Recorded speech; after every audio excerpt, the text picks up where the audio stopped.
What's going on, everybody? Welcome into Blazers Uprise live here on a Thursday night. We have another guest, and it's none other than Rich Finley from Rip City Retro. What's up, Rich? How you doing, man? What's going on, Tori? This is the first time that you and I have had a chance to talk. Hello to chat. Welcome to the surprising pleasure of my company. But thank you for having me on the show. It's always great to be picked fourth. You were not picked fourth. I love all my guests equally, okay? I understand, and I'm sure that there were other people you would have rather had on, you know. I mean...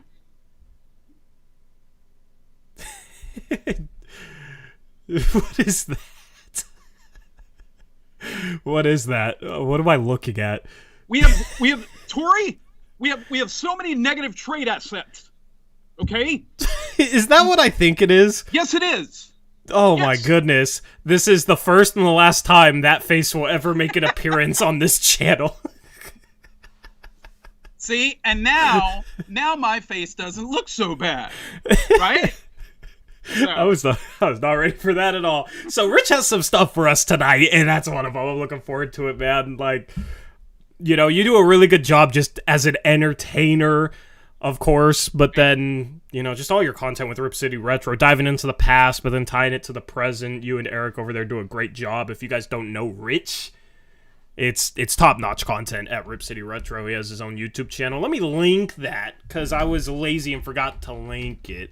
Let me go grab the Rip City Retro link and toss it down in the description below so you guys can go subscribe. But, yeah, so I'll let you kind of do the little intro for yourself here with what you do with Eric and kind of explain, you know, your whole backstory getting into doing Blazer content and what you do with Eric over there. Well, I'm kind of dealing with lighting right now, so forgive me for looking translucent to everybody. So I've been a Blazer fan for like 35 years. I talk about this on the channel a lot. So the Clyde, Terry, Jerome, Buck, Duck, that team, that was my guys. So I've been a Blazer fan for a really long time, suffered through all the ups and downs and things like that. And fast forward to how I got into doing this channel, you know, I've been watching you guys do this channel ever since you started, really. And I always really love the content because, quite frankly, and it's going to sound like I'm kissing up to you, but I'm really just being straight up with you. I felt like you guys were doing a show that was not really predicated on maintaining press passes or anything like that, and access and getting favor and, you know, like all these kind of things that that people try to adhere to and stick with. Mm-hmm. But I always missed conversation about the good old days. I'm one of those guys that, like, if anybody ever wants to talk those 91, 92, 90 Trailblazers, I get excited. I'm like, oh, they're finally getting a little credit, you know, that kind of thing. So I kind of wanted to do a channel just for that and kind of link in a little bit of the present, but really focus on the past, because I felt like that was like a corner that I could kind of operate, you know? Mm-hmm. But then when I started the channel, and I've been friends with Eric on Twitter for about 2 years, and then we said, yeah, we're kind of the same generation, basically. And when we started the channel, then all the craziness started, Tori. We got the number 3 pick, and stuff just started to happen. And then, if you know me, I'm very easygoing, but my comedic justice knows no bounds. And if you tick me off, I will strike. So that's when I started talking about more current stuff. I couldn't help but talk about everything that was going on, because what's going on currently is going to have historical ripples in this franchise for a long time. And so that's why I started to talk about so much current stuff. Obviously, I think anybody that is a Rip City Retro fan is already a Blazers Uprise fan. I mean, they come for the Eric and all that stuff. So, not every fan of Blazers Uprise is a fan of mine, but every fan of mine is a fan of yours, So, it's very like-minded people. It's people who, are kind of willing to see this thing for what it is. And, it's been really great, as I'm sure you can talk to, for the last 3.5 years, being able to interact with people. And even when you disagree, to be able to have civil conversations when they happen is really a lot of fun. So I don't even, the channel is like 4 months old this Saturday. So it's really new. The channel is evolving from a what the heck is this thing kind of standpoint. And I've had a lot of health issues this year that have kind of gone up and down and given me some challenges. So the fan base has been really kind and patient with me while I'm kind of going through that, and also just kind of building out whatever the show is going to be. But what I call it crap all the time, because it is. It's a crappy little show. But people seem to like it. So I'm really happy with the feedback from everybody so far. Yeah, I mean, I always tell people if they ever talk about wanting to do a podcast, wanting to do a show, wanting to do something, is just don't shy away from what makes you unique. I feel like a lot of people, when they start up something, they want to fit in, they want to do things the way they think you're supposed to do things. Oh, sure. So a lot of times people will just end up kind of copying what they see, copying other podcasts, and basically just ending up with content that's kind of cookie cutter, the same stuff that you'd see from any other podcast starting up. So whenever I talk to people who want to start a show, I tell people, be unique. Don't be afraid of being yourself. Be yourself first, and then you'll figure out where you fit in and whatever you're trying to create content about. And that's the one thing with your channel specifically, is just so unique with your sense of humor, the types of little things that you throw into it. I mean, even your intro is a Family Guy scene. And hey, also, I think that's the perfect encapsulation of being a Blazer fan. That Stewie running around giggling, all excited, getting all worked up, and then going, "Oh, now I'm sad." Like that's basically the life of a Blazer fan. So that was literally the life of me last season, the first month of the season, and then with how that fell off so quickly, that was legitimately that clip. So that's a perfect encapsulation. Even 2019, 2020, when you guys first started, man. I mean, you start out, Nurk is already hurt, Rodney Hood goes down, Collins is hurt. I mean, so from the jump, your guys' channel, it's so funny. We go to the Western Conference Finals, and I'm sure that you, much like myself, I thought, okay, we've gone and gotten Whiteside.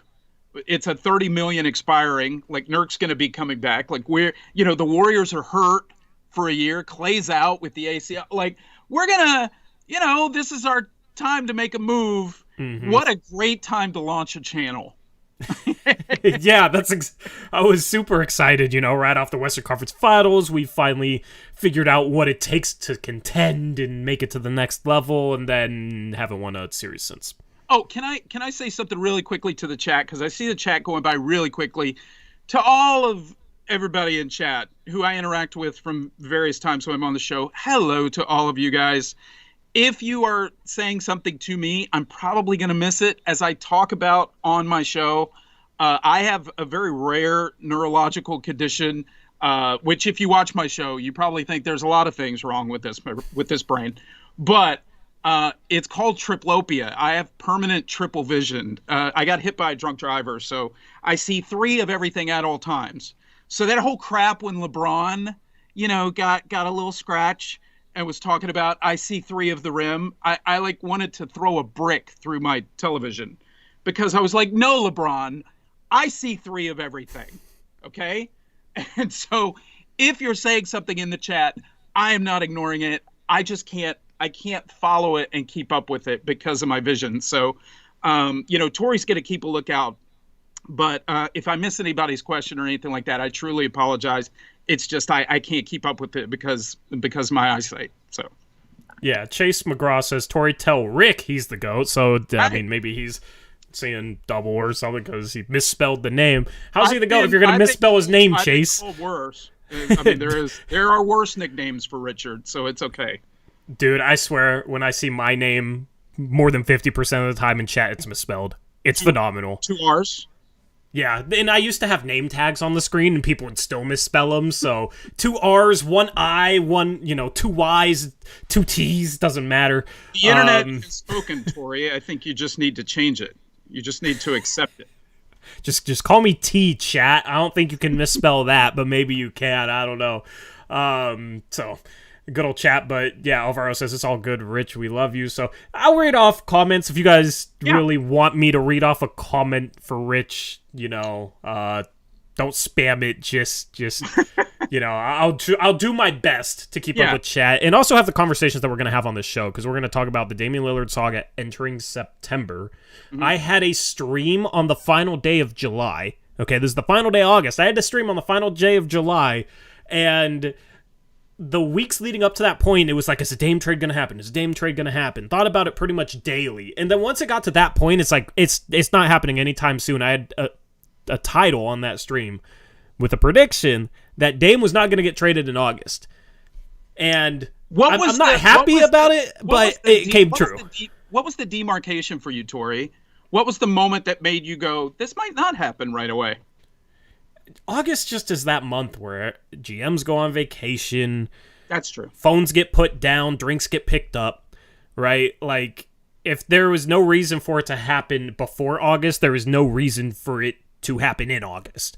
So nothing was going to change until you get the pressure at training camp and staring a possibility in the face of like, oh, is the team going to ask him to sit out? Or, oh, is he going to play next year? How's that going to go? Is he going to speak at media day? Like, now that we're entering September, all those questions are starting to creep into the fan base's head. It's been talked about the past couple of days. Chris Haynes went on a podcast and talked about the possibility.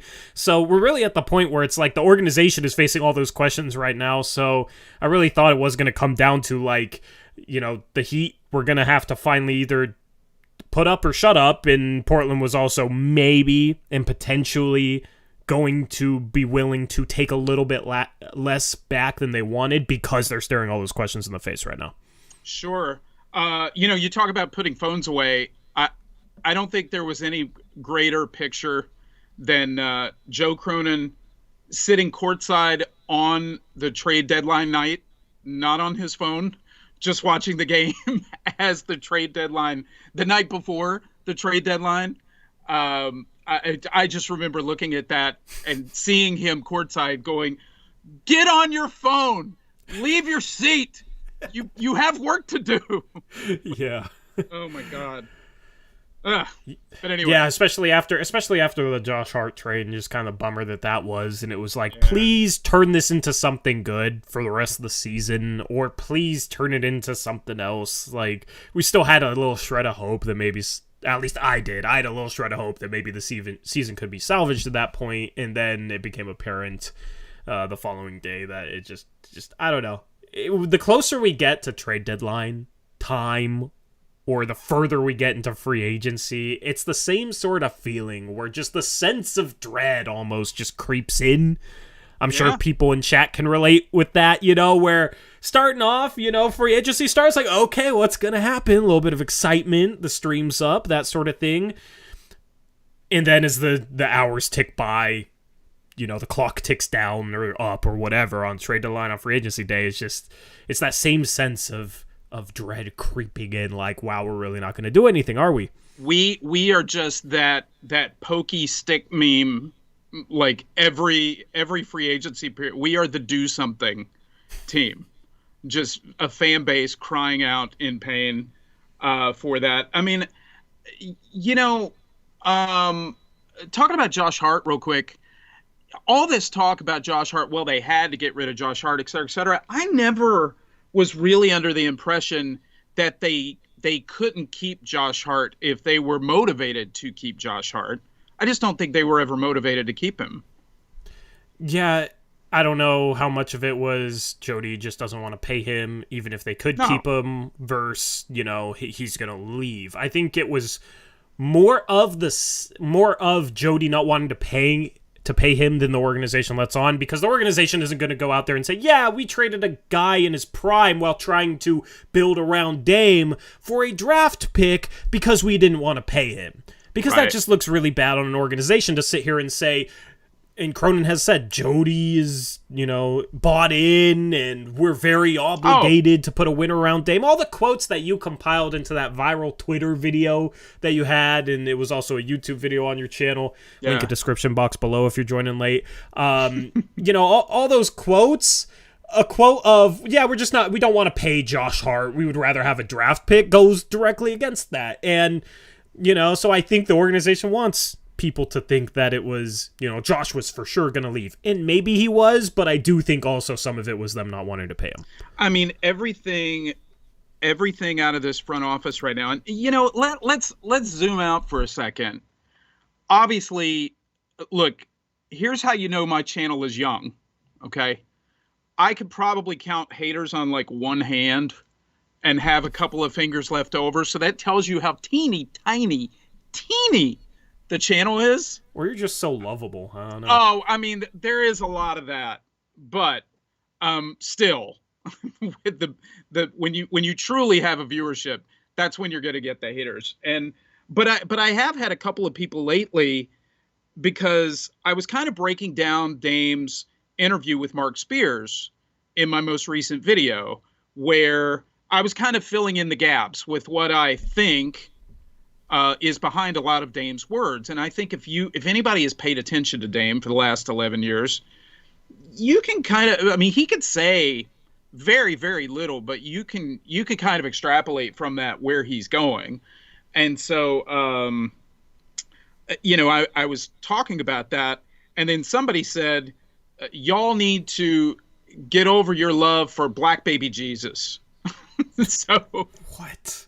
I know, it was crazy. Which of course I, in turn, very in character, said Will Smith is Black Baby Jesus, because I talked about Will Smith in my last video too.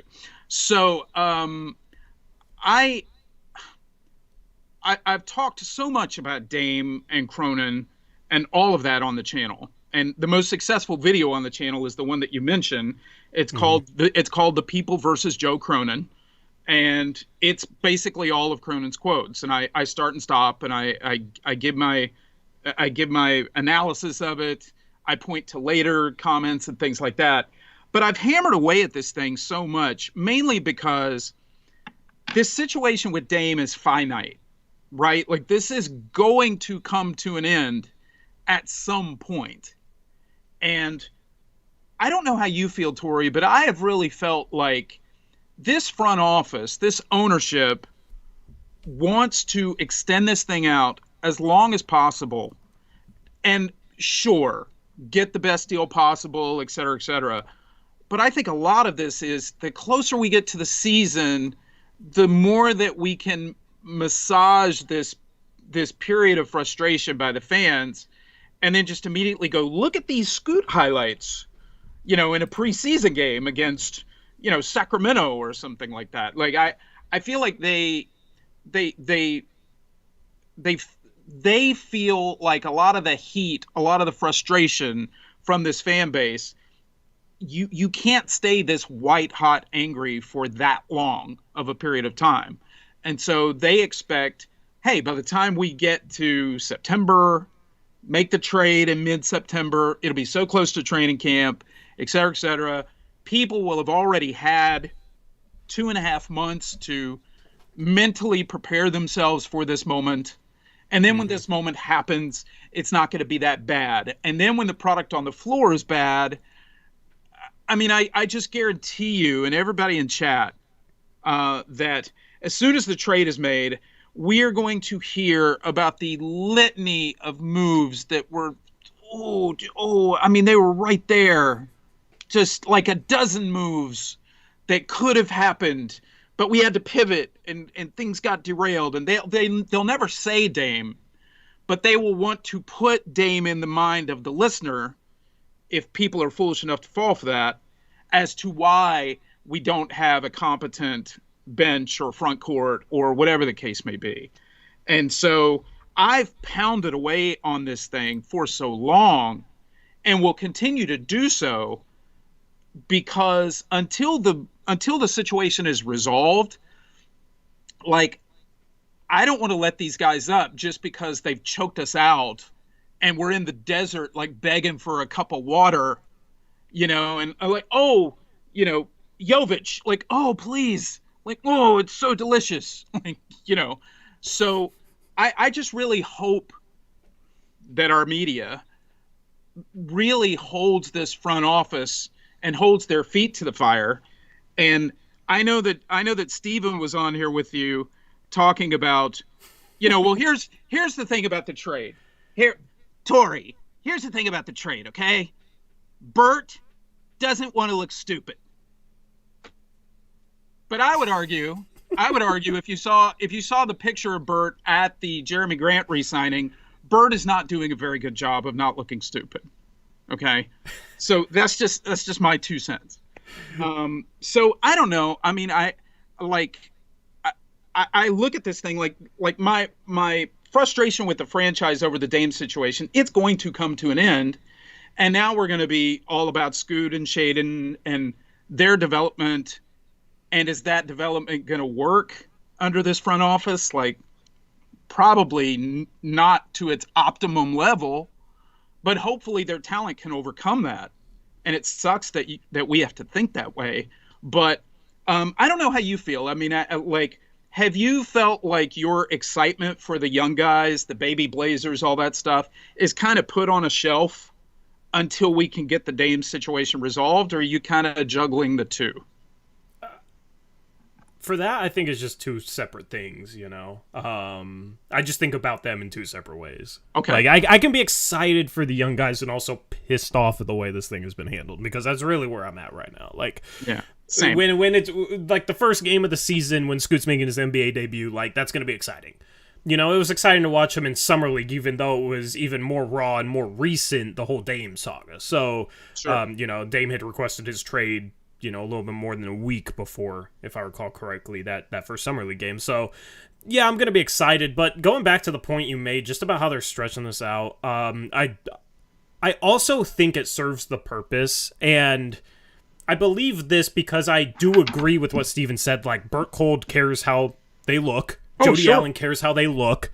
Joe Cronin cares how they look. They care about fan perception. There's no doubt about it to me.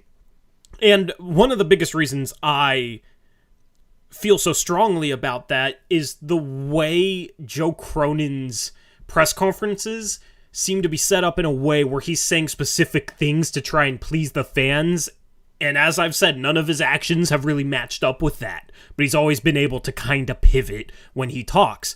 Mm-hmm. This organization cares about their perception. Most organizations care about their perception. That's just smart to care about public relations. It's PR.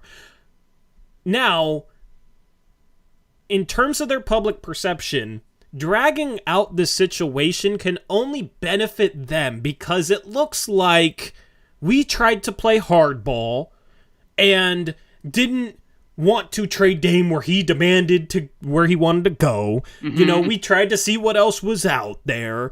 But in the end, we had to take back this package that doesn't look so good because training camp starts in 2 weeks. Like, right. If they just took it 2 days after, it looks like, oh, well, Dame just said he only wanted Miami and we caved and gave him what we want. And that's, for the fans, there's a lot of fans out there that are applauding this organization for playing hardball and are completely against Dame in this whole situation. And for them, it's going to look like, wow, good job, Cronin, like, taking this as long as possible to try and get the most value back, and then in the end, you did what you had to do and you traded Dame right before training camp. That is the perception that the organization wants out of this. Sure. Because they don't want Dame back next year. Like, it's just going to cause a whole mess, right? And even as somebody that's wanted Dame to retire as a Blazer, like, I can sit here and say, like, it would be extremely messy, and I don't know, like, how it could be a good thing for the organization if, like, this lingers on into the season, unless they're able to get back a better package, but I don't know how they're going to be able to do so, right? So I understand them playing hardball. I just don't understand really what's to come of this if it goes into the season. So in the end, I do think a trade happens in September. I do think that he gets moved before training camp, and I think that maybe Miami has offered the package that is ultimately going to be accepted. I just think for PR purposes, it makes sense for this organization to just sit here and drag it out. Do you do you think that they would take a 75% package and not go into the season with Dame, as opposed to going into the season with Dame and potentially being able to get a better deal? Do you think that collateral of not having Dame on the team, not having to go through media day, et cetera, do you think that's actually something that the team values and they would trade him before them? Because I think they would. I do too. And it's because they have an out. The out is Dame forced his way to Miami, so therefore we had to take this back. I also found it very interesting this week. We're starting to hear the market for a guy that's injured a lot. And I'm like, okay, people really don't know this dude. Like they're not, like, they look at how many games this is national media going down and looking at games played for last season and simply coming away from that and going, missed a lot of games last year, missed a lot of games this past season. Like, I don't know, really missing a lot of games, kind of can't stay healthy. I mean, you even got your guys over at the Sun Valley Pod that are saying, Gabe over there. Did Gabe say that? Gabe says a lot of things. Well, he said it to you. No, he said it to you. He said, his reputation around the league is that he gets hurt a lot. I'm like, okay. That's just not who that dude is. So now it could be true. I mean, he's 33. You don't keep playing at this level for a really long time. But I would argue the next 3 to 4 years of Damian Lillard is still going to be pretty damn good. Yeah. He takes good care of his body. He didn't enter the league until he was 22. Yeah. Right? He has not been injury-prone. Like, I wonder how much of this is people look at, like, 2019 to 2020 and then 2020 to 2021 and be like 66 and 67 games played, like, so he was out 15 games or 14 games those seasons, and forget that seasons got shortened because of COVID. Yeah, what happened in 2020? Did something happen? like that's the thing, because you look at it, it's like he played at least 73 games every year of his career until 2019, 2020, and then since then he's played in less than 70 games every year. But they didn't play in 82 games in 2020, or else he would have played, 75 games. So that's the thing, is I feel like some people, especially as we get further into the future, are going to make the mistake of, like, looking back on those years and just looking at games played and forgetting the fact that they didn't play 82 games in those seasons. They didn't play 82 games in 2021, did they? Yeah. Or did they? I think they shortened it a little bit. I forget. See, I'm already forgetting. That was 2 years ago. I think it was like, wasn't it like 74 games? Yeah, something like that. They started it, and that's like, why they in played December 8 in the 72, bubble. says Alex. Okay. Yeah. So yeah, what's up, Alex? What's up, Alex Wolf and Trevin 72? Yeah, 72 games in the season after the bubble. So after the bubble. Okay. Yeah. So the season after the bubble was shortened too. Like, both those seasons were shortened. So you can't just go and look at his. Like, he was healthy both those years for almost the entire season. If both those were normal seasons, he would have played in the 70s. So you can't just go at that and look. The 2 seasons where he's been injured was obviously when he had his core muscle surgery. That's like the only significant thing he's had in his entire career. And then last year he deals with a calf. And played with it for a long time. Yep. And then last year deals with a calf injury for like a couple of weeks, and that's it. And then if they didn't try and tank, he would have played in approximately 70 games. Right. But they tanked. They convinced him to sit. So why is that the narrative? It's just such an uneducated narrative, and it's really frustrating. Well, or is it strategically placed? I mean, if they have friends among the league and they get that story out, it's just more PR fodder for this franchise. And that's the thing that kills me about this group, that the greatest PR that you can have is to win.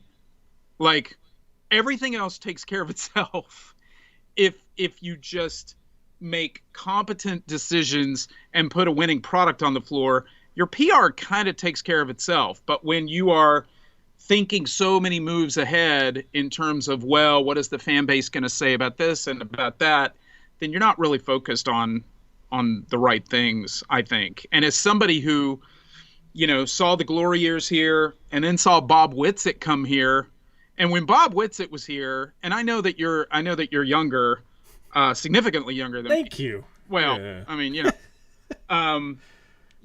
but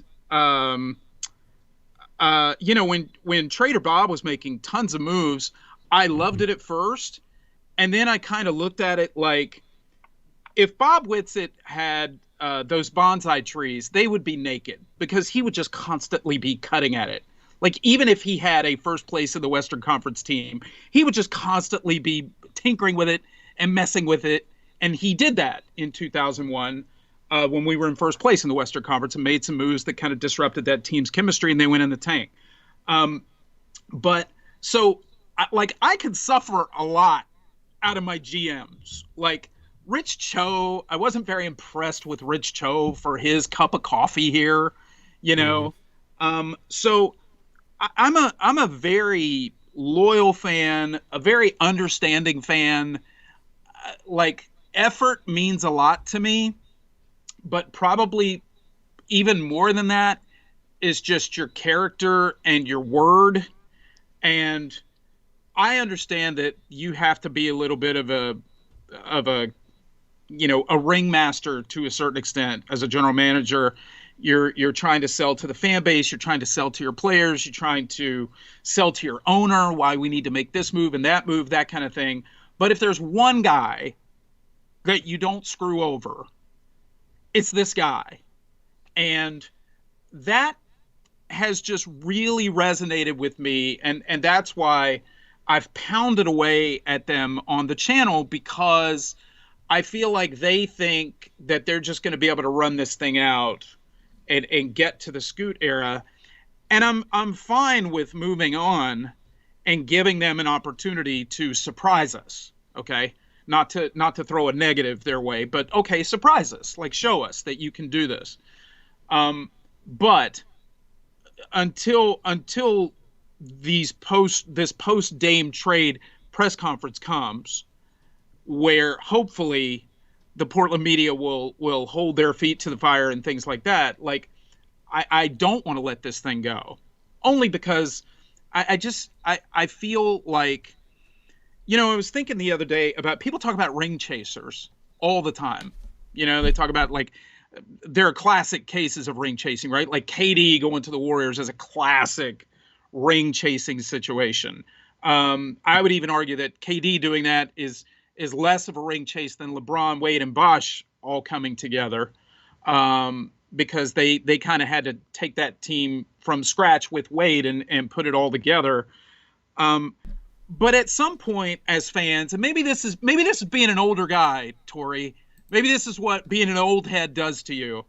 But, like, at some point, we as fans, and this stuff means different things to different people, right? Like, to some people, basketball is just fun.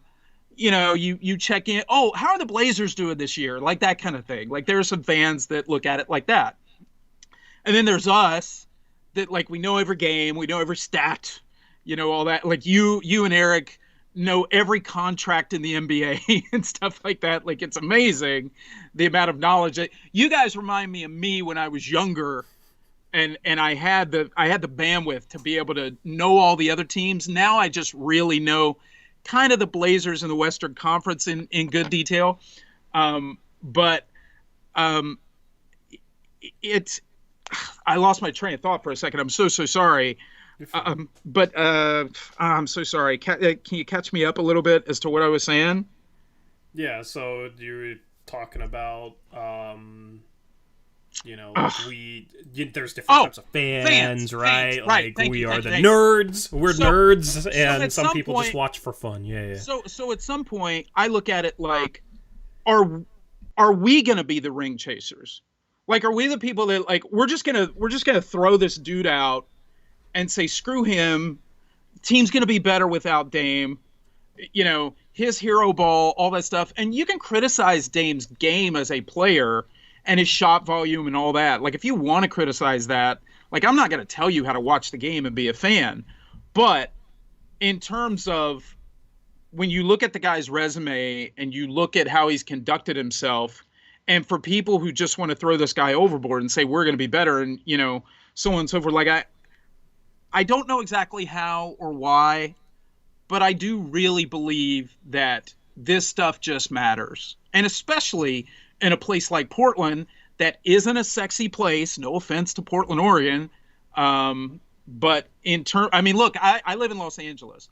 There were many years where this was not a sexy place either. Like when they drafted Lonzo and all that, like free agents were not flocking here. Like LeBron came here and then AD came here, but they went through a long period where they couldn't get any free agents either. And like how you treat players especially matters in a small market like Portland, because you've at least got to be able to have some cachet that makes up for not being in a major market, not being in, a typically, like for most NBA players, like a community that is extremely diverse in the African-American community, when you want players to come to your team and things like that, like your character as a front office and a franchise, it really has to be solid if you're even going to attract mid-level free agents to come to your team.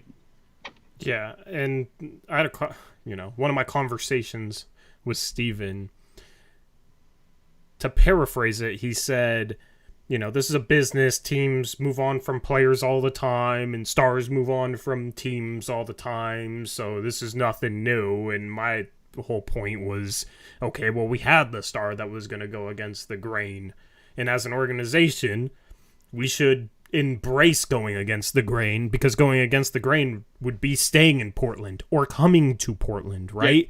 Yeah. So to go against the grain, we shouldn't approach things like we're the LA Lakers or we're some other franchise that, just wheels and deals and makes a bunch of trades, and if everything blows up in its face, maybe we can sign a couple of star free agents 3 years from now and be completely fine, right? Like, we shouldn't approach things like a big market. We should be willing to go against the grain and show loyalty to a star that went against the grain and showed loyalty to us.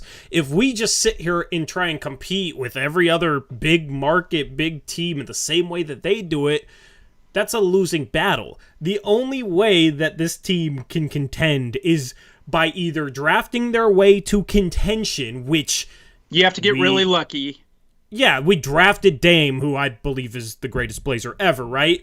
Yeah. It's probably a couple of these two things. It's either drafting your way to contention or making a bunch of shrewd moves, trades, signing, etc., developing guys, whatever, in order to build up your team. It's more of a building process versus, we could move on from this star when we want to, and we can go young and get picks, and then we'll get a start. Like, it's more of a process for a team that doesn't have the luxury in order to land free agents especially, but just even convince stars to leverage their way via trade, even. Well, it like also AD did to the Lakers. So that's the thing, is it's just sure, it's a business and teams are going to do what's best for themselves, yada yada yada, but as a Blazer fan, I always wanted this team to just embrace going against the grain and embrace Dame's loyalty and try and reward it. And the hard part is getting a guy like that, so try your best to give him that second star. He's drug a somewhat mediocre roster to the Western Conference Finals before.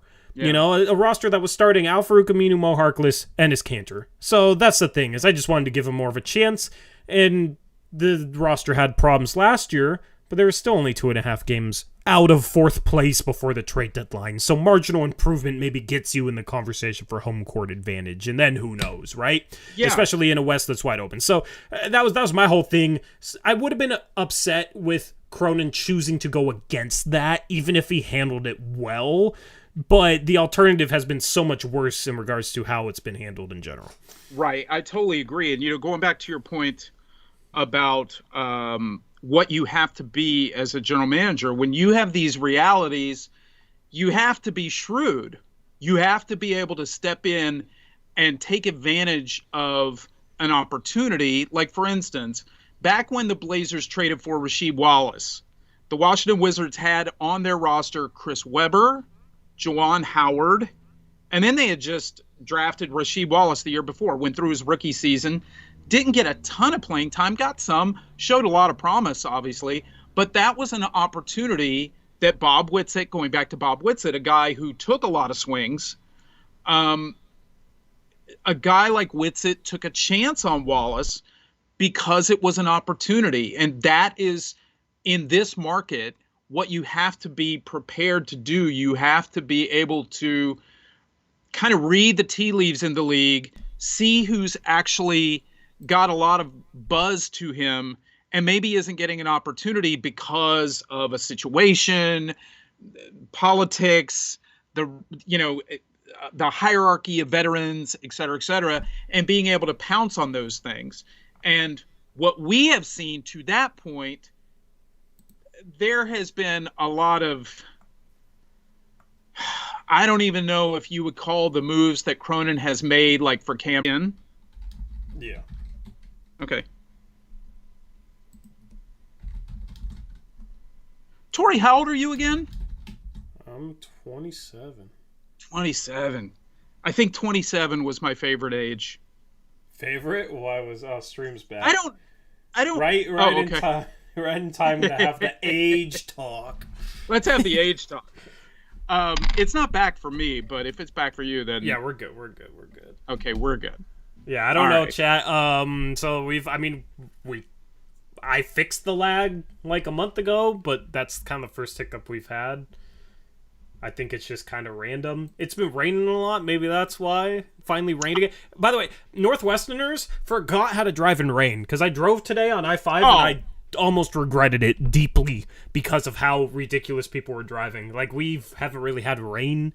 We had a little bit of rain earlier this week, but we haven't really had rain for, it feels like a couple months now, and it's funny how quickly people forget what you're not supposed to do in the rain when you drive. There is nothing more pathetic than Los Angeles people driving in the rain. Like, there is probably a very, very funny parody disaster movie of just a good rain in Los Angeles and people freaking out. I mean, we just had the hurricane here, and Costco's were overrun with people buying supplies, and it literally, like, now it's just a rainstorm. If you lived in the deserts, it was actually pretty bad from what I understood. Yeah. I don't live in the desert, but the deserts were pretty bad. But yeah, I mean, people in Los Angeles, so there's no way the driving is any worse than it is here in LA. It's really, really bad for that. Tori, we could probably toss and turn all of this stuff. We can keep talking about it or pivot. I had some questions for you that I thought might be kind of interesting, just kind of on the overall channel and things like that, if you're cool with that. Yeah, whatever you want, man. Yeah, let's do a little bit of this. So with you guys doing this for 3.5 years, and I think I told you this off air, but so I've been watching you guys for like 3.5 years, and really enjoyed your guys' content. It's very funny when there's a disappointing loss or a frustrating loss, and you feel like, Stotts made some horrible coaching moves and stuff like that, and I'm just like, when is Tori and Eric stream up? Like, I need this so cathartically right now. Yeah. So what has been, because you've talked about this before, you're not part of the media, but at the same time, I think when you catch shade from the media and media members and credentialed people, I think it's always, whether they realize it or not, it's a little bit of a tip of the cap toward you. So what is your opinion of just Blazer media in general? I mean, so, obviously there's Mr. Personality Plus at the top, Jason Quick, just the guy that you want to, give a speech to just rally the troops, just so happy all the time. Yeah, I mean, like, can't encapsulate them all in one. I know. I don't like how Quick has handled some of the stuff with Dame, and it's completely outside of the whole trade request drama just in the past, year to year and a half. Yeah, it's a little weird. Yeah. Like Dame cut him off because Quick was kind of being shady. I forget the details, honestly, but Quick was being shady in how he was handling some information, and then Quick, because Dame cut him off, seemed to have a vendetta against him and took it personally, and just his writing since then was kind of weird. So, I'm not too fond of that. Um, Are you guys cool with Richmond? Like, so I don't. do you know Richmond at all? Like, I I don't know. see living in Los Angeles, growing up in West Virginia. There are some Portland media members that are just like Bigfoot to me, right? Like Dwight Yeah. James is just kind of like Bigfoot, like weighs about the same, just kind of like Bigfoot to me. So like some of these guys, and especially in the last few years, I'm just kind of like, I wonder what you guys think about that. Now, I also don't want to give too much run on your stream of talking about people because we're not running down people, but there are some people where I'm kind of like, this is not this does not come across to me as an authentic stream where I feel like you and Eric do a really good job of that, which is probably why you would never get credentialed ever, which is a badge of honor. Yeah, I mean, so Richmond's. I don't have anything against Richmond other than I don't think he likes us. Okay. So I could see that. He's had. I don't know, like just the energy that we've been given in a lot of interactions over the 4 years that we've done it is just like. Well, it all came from Stotts, right? Like that's where a lot of this came from. Some of it, but some of it's just like. The whole vibe is there's a certain level of like elitism. Sure. And Steven's kind of explained it to me, like these people went to school or, spent a bunch of money on tuition or grinded their way up from these bottom tier gigs in order to get where they are. And then they went to the Syracuse broadcast school. Yeah, and then they view us as like we haven't put in the work or the time that they have in order to get a platform, and also, with how outspoken we are, and it's just like we don't go about things the traditional media way, and that's like unprofessional. So I think that's probably two main reasons why we just kind of have always gotten the cold shoulder or looked down upon or even just a double standard for talking about certain situations. So in regards to media, guys, like it's just hard to embrace that. Like there's a reason that I haven't brought on guests that other platforms would. I saw a couple of collaborations in the past week between different people. I've seen and them too. like it's this whole group, and we're just out here on the side. Like we have the arguably the number one independent platform covering the Blazers, right? Like we're not affiliated with anybody, built from scratch, built from the ground up. Like, I've scratched and clawed to get every single sub I've gotten, all the graphics that I've learned how to do, just trying to put it on my own to production quality, all that stuff. Like, yes, it's a different route, but I've put in I put my life into the channel. I've put my life into the content essentially, and luckily it's at a point this offseason where it's opened up other doors for me to make a living, so that's cool, and chat will find more and congratulations more in the future. Congratulations about that, by the way. Yeah, thanks, appreciate it. So like I put in the work, it's just not the traditional way, right? And I feel like to some people it looks like we just turn on a camera and talk crap about Stotts and got a platform from it without doing anything else. Like, I don't know, but that's kind of how it's been explained to me. Well, the interesting thing is I kind of get it, I guess. I feel like what's been attributed to you guys that's really, if anybody really paid attention to you guys and watched you consistently, I think the critique, especially back in the Stotts days, would be this is shtick. This is you guys just trying to create controversy and be against the grain. And if anybody knows you guys, like, I'm sure when there's the whole story about how you and Eric met. I'm sure the conversations that you guys were having when you were playing pickup basketball were very similar, if not identical, to the conversations that you ended up having on the channel. So, like, I think a lot of times, and look, I live in Los Angeles. I've been in the entertainment industry since 1999. Like, and I am in no way, shape, or form as an actor. I'm in no way, shape, or form like super successful or whatever. I've done, my fair share of stuff. But anytime you start to get just a little bit of juice or a little bit of heat or whatever, and if you don't come from like a traditional, like I didn't go to Juilliard or anything like that. And whenever I get around people and they get a little snooty with me about not having the proper training or anything like that, I just kind of laugh at it and shrug my shoulders. I'm like, well, I mean, yeah, somebody made a mistake, and so I'm here. So, I mean, you got to deal with that. But, I just think you guys have been incredibly real, and what you guys have been able to foster is a community and a fan base that connects with that authenticity coming from you guys. And I think that's why you've been successful. So, when I see other content, and again, I'm not here to call out anybody, because I just think that would be classless to like attack anybody who would call everyone that watches his stream a bunch of idiots, and then to turn around and say, we love you, please click like, share, subscribe, join the community. So I just was curious what you thought. I got a question for you. Yeah. What's your take on what Finterest is doing?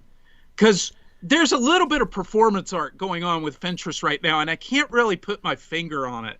It's very interesting. He's saying a lot of things I agree with, but then he's also taking like a little pork chop at the fans every now and then, and it's interesting. And I'm trying to like, is he doing old school professional wrestling heel stuff, or what is he doing? Here's the thing with him, man. Like, he's done stuff in the past that's frustrated me a ton.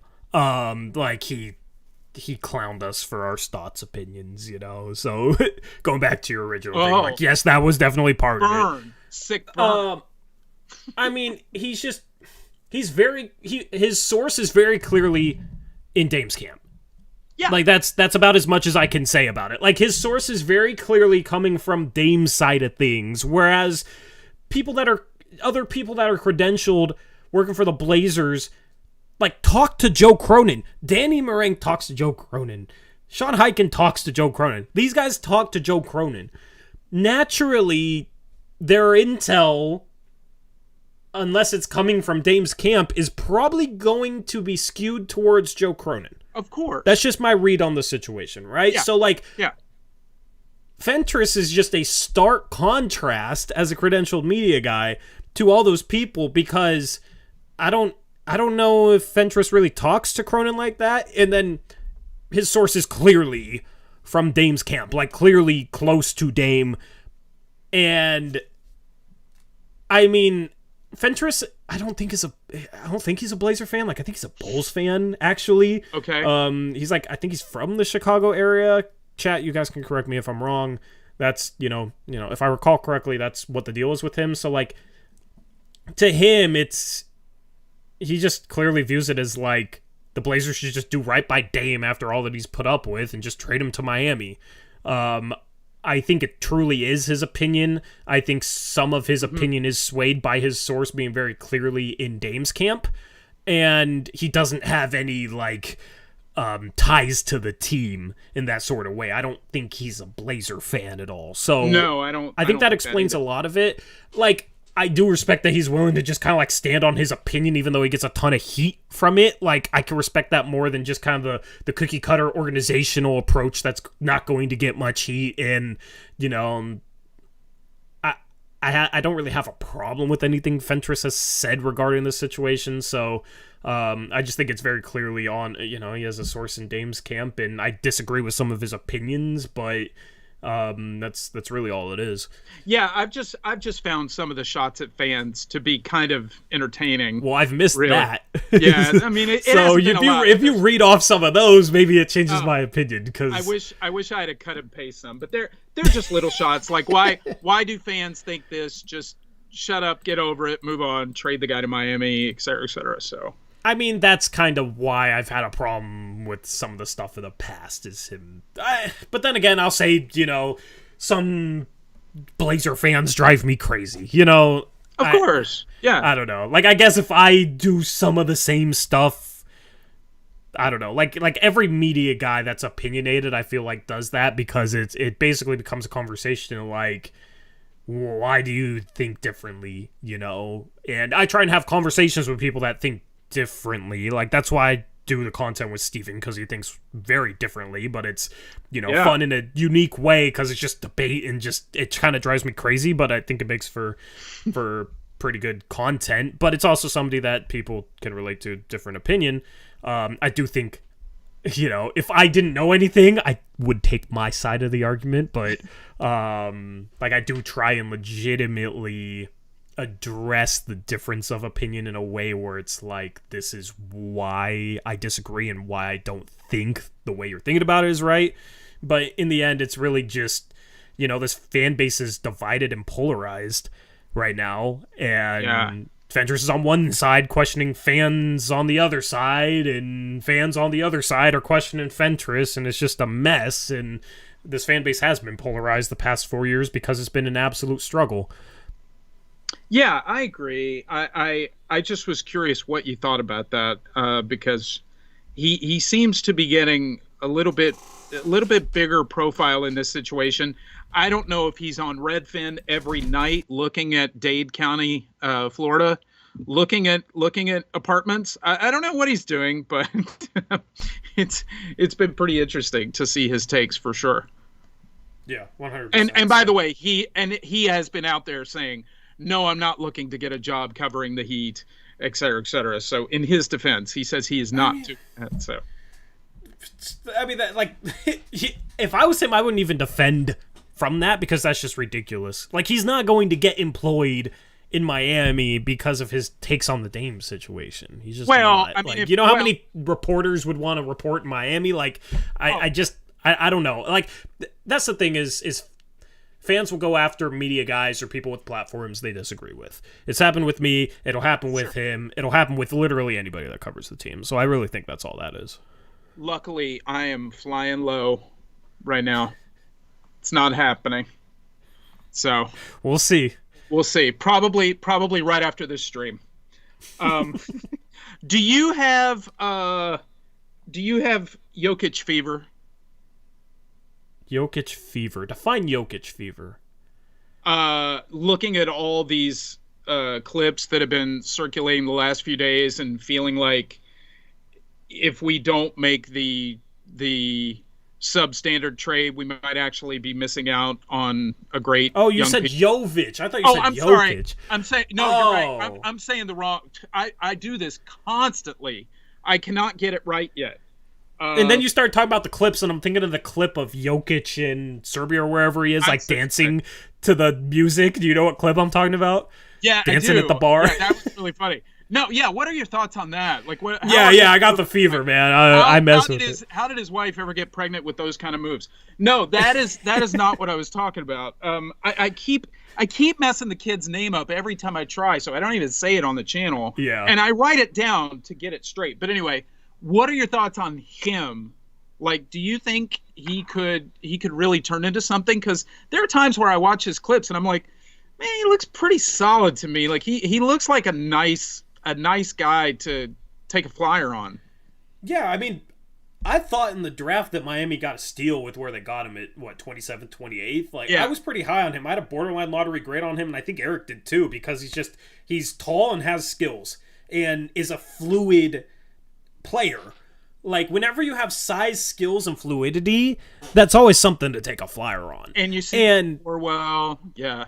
Yeah, like, and he had a game where he's like 5 for 5 from 3 in FIBA, good FIBA games, and it's funny because Heat fans are now saying, oh, they only get to pick one of Hero and Jovic, as if we want Hero, but it's like, in the end, a FIBA game shouldn't change anybody's opinion on such a monumental trade, especially when it's like, he's capable of this because he's a skilled player. He can shoot the ball, he can put the ball on the floor, and in a FIBA international setting, like, those skills with his size will win out. Now, on the NBA level, where guys close out even faster, and it's a little harder to beat guys off the dribble because they're stronger, quicker, bigger, more athletic, so maybe those skills don't translate all the way up to the NBA level. That's kind of the question with him, is like, will he be able to fully utilize his skill set be a creator, be able to attack closeouts, be able to knock down shots, get them off movement, like in an NBA setting. There's just a bunch of questions regarding his skills at the NBA level, but that's what you take a shot on, because I think, he's kind of proven it right now. He's capable of doing it at an international level. But that's just the question with him. And that's why it's so intriguing, is can he do it at the NBA level or not? If he can be a creator at 6'11" and shoot the ball and pass the ball and be able to get to the rim somewhat, like that's a really intriguing player. At least in a bench role, that's probably one of the best bench players in the league if he can turn into that. So that is, I would absolutely want him back. The problem is his defense, and highlight tapes when he drops 25 in a FIBA game or whatever. Nobody's going to be talking about his defense or care too much about his defense. But that's really the question for me, is like, if we did bring him in, how would his defense be? It would probably be a situation where you'd need Scoot and Shaden to be better defensively long-term than the Dame backcourts have been. That kind of changes the calculation, because in the past, and I'm still kind of in this mindset, it's tough for Portland to bring in a forward that's not a good defensive player and play in big minutes, because the backcourt just wasn't good enough defensively. So then, Melo was one of those guys. With Melo on the floor with Dame and CJ, the defense was never going to be close to good. Right. So that's kind of my question with him. And then you've got those Melo Cantor minutes as well. Don't remind me. So I'm so sorry. I did notice, first and foremost, if your FIBA games translated to your NBA career, Patty Mills would be a max contract player. Good old Patty. And so, obviously you look at those highlights and you look at those 5 threes. The first thing that stuck out to me, I was like, had a long time to wind those things up and let her fly. So the closeouts are going to be a lot quicker in the league. But I'm still intrigued. I'm intrigued by him. I have found it kind of interesting that a lot of Heat fans are now saying he's untouchable. Now he's off the table. There's some reasonable Heat fans out there. You just have to search to find them.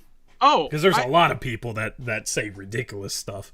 You know what? I've been really blessed. I've got a lot of Heat fans that subscribe to the channel, and they've been really, really cool. Like, they've been, and probably because they know that I'm in Dame's corner on this dispute with the franchise. So I don't know if they feel like my being on Dame's side somehow helps them facilitate Dame ending up in Miami, and that's why they're enjoying the content, and they'll be gone as soon as a trade is made. I don't know.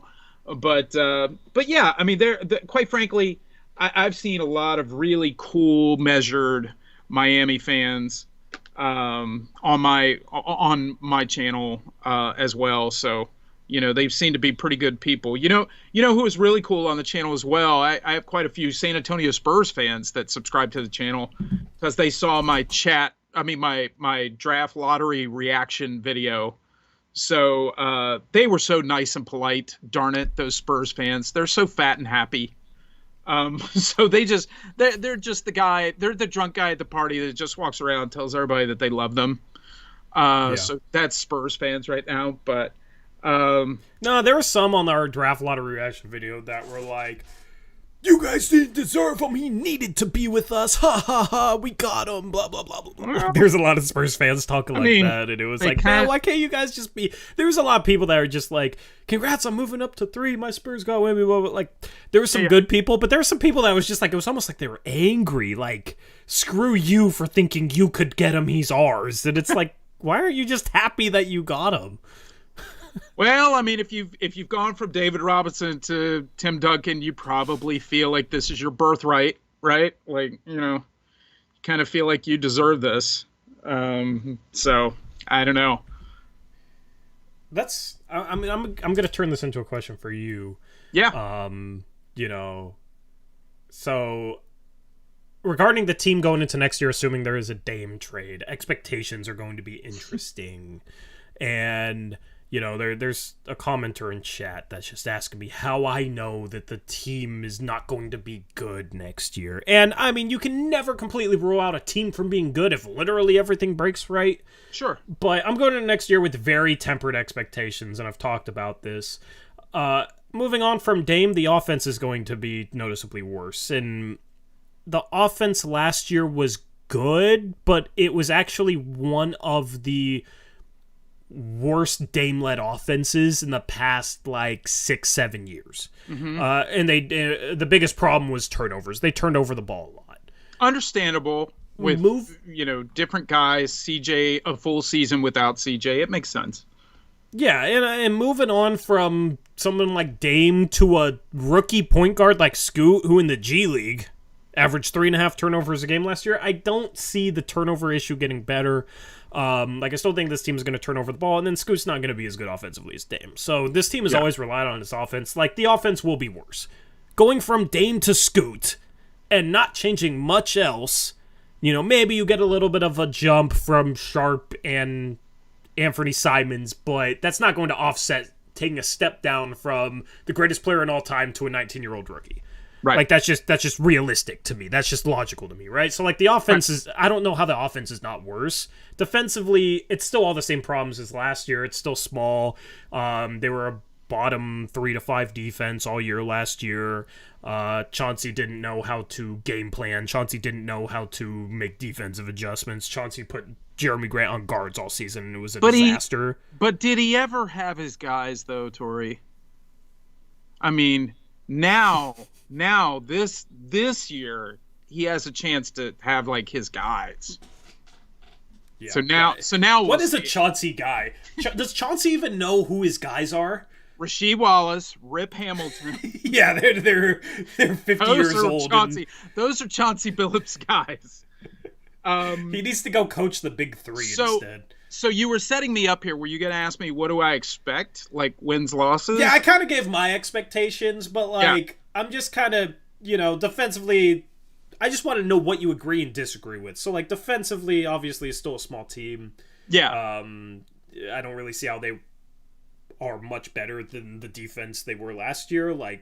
Expecting Scoot to be much better than Dame defensively, I just feel is very unrealistic, especially since people forget this. There was thought that Dame was going to be a solid defender when he came into the league. Yeah. Okay? And people think Scoot's going to be a solid defender coming into the league, but Scoot kind of struggled last year. So, I don't really expect where the defensive... I don't know where the defensive improvement's going to come from, especially because we didn't fix the size either. The rebounding was a problem. I don't know how we really fixed that because we're not much bigger. So that's kind of sets up my expectations next year. I expect this team to really, really struggle. Do you disagree with anything? Do you agree with anything? What's kind of your takes and expectations? And also, how are you kind of just approaching next season as a fan, assuming a Dame trade gets done in September? How are you approaching what you want out of this team next year? Okay, so a lot of questions there. I would love... my bad. No, you're fine. I can handle it. I figured you could. I'm a professional. I've worked at ESPN Los Angeles here in town for a little while until they fired me. It's totally fine. First and foremost, going back to my original point, I would love to disagree with you if I could on a lot of your points, but I really can't. But the one thing I think about this team more so than anything else, last 5-minute offense is going to be brutal. I don't even know if the first 43 minutes of the game are going to be all that bad, but when it comes to organization in the last 5 minutes, it's going to be rough. And we struggled with that with Dame last year. Right. But I think even more so, and to just not have that cushion of having that guy, which can be kind of your crutch, which devil's advocate, people can also turn around and say, well, that is the guy that the defense focuses all their attention on, and now you can be a little bit more diverse offensively, et cetera, et cetera. I think last 5-minute offense is going to really struggle. I think they're going to be better defensively just because there's going to be effort. I agree with Eric when he talks about they really want to have a good showing.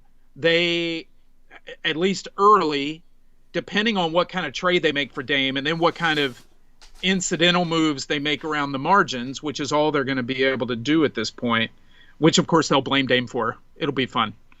But I think there'll be more of an effort. I don't think they'll necessarily be in a tanking situation, maybe until we get to the latter part of the season, and then maybe you're actually sitting guys and we do the exact same thing for the third year in a row. But I think they'll be scrappy. I think there'll be nights where, they're going to be young. So they're going to be nights where when they put it together, it's going to be a lot of fun. There's going to be a lot of nights where Scoot goes off, Shaden goes off. There'll be some games where they go off together. And it's going to be really exciting looking at the future. But I think more often than not, the weight of an NBA game, a full 48 minutes, is going to really pound away at them, as well as the size issue.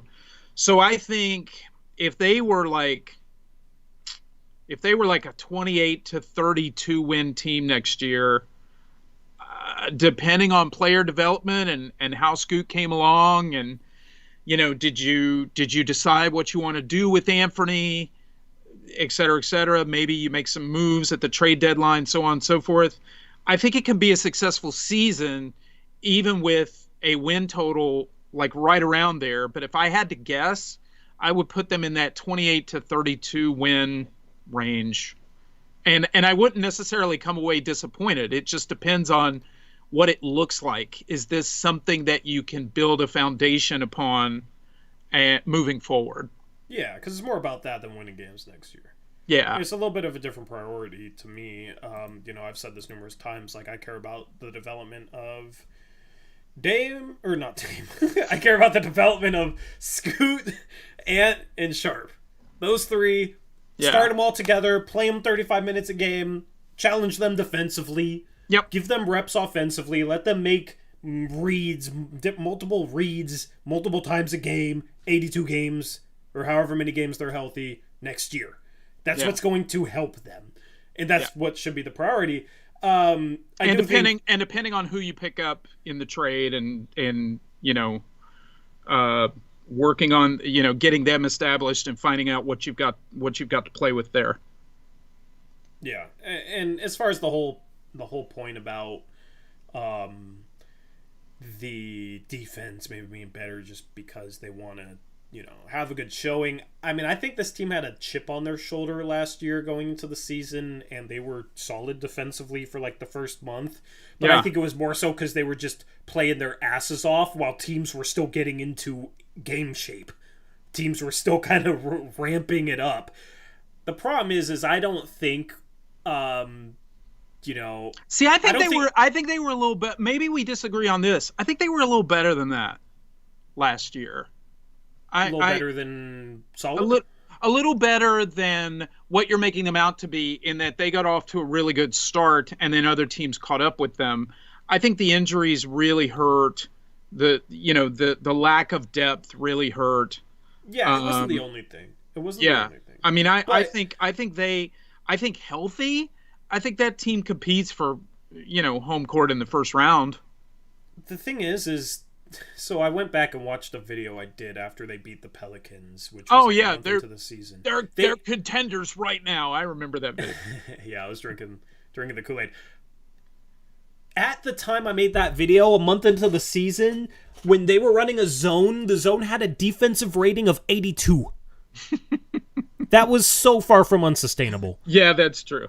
And they were heavily relying upon it. Yeah. They were running maybe more zone than ever. I was sitting there this is where, looking back, I kind of cringe watching that video, because I was sitting there like giving Chauncey credit for his creative zone, but it's like, I should have known that was unsustainable. There's no way any zone can be coached so well that you're able to sustain a defensive rating of 82 in today's NBA. Like, players are just too good. There's too much shooting. It's impossible, or else you'd see a lot more teams running a lot more zone. So, looking back on that video, like, that's one of the ways where I think teams caught up to them, was teams caught up to the zone. Also, when you're in a zone, like, it takes a bunch of energy to, like, cover, you got to cover ground in a zone. You got to rotate in a zone. Yeah. And I think when you have that chip on your shoulder and you're trying to prove yourself to everybody, you're going to be a little bit better at that, but that doesn't last throughout an entire season. Well, I agree with you. I also think that they lost some heartbreakers that if they go another way, when you're building around a new group and you're bringing in Jeremy and Josh Hart and all of that, when you lose a game like the game to the Nuggets, with Jeremy guarding Jamal Murray out on the perimeter, when you've got the Dallas game that they lost when Eubanks was just getting cooked, as you would say. Losing games like that just kind of start to chip away at a team's psyche. Like, are we really that good? Whereas if you lock down those kind of games and shore up those mistakes, and you're not schematically behind the eight ball going into every single game, I think teams can, from a chemistry standpoint, they can ascend to another level defensively. But once you start to lose those kind of games and you have some doubt creep in, then you start having injuries, things can unravel pretty quickly. And that's what I felt like happened to that group last year. Yeah, I just think, honestly, the way I kind of look at it is we should be a really bad defense because we should start Dame, or we should start Scoot. God, I'm so used to doing that. I always just start off lineups by saying Dame. Sure.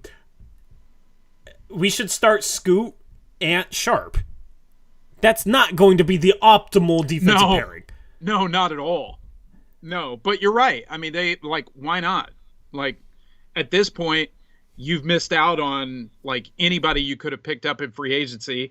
I was even shocked. Look, this Dame trade wasn't going to happen for a while, right?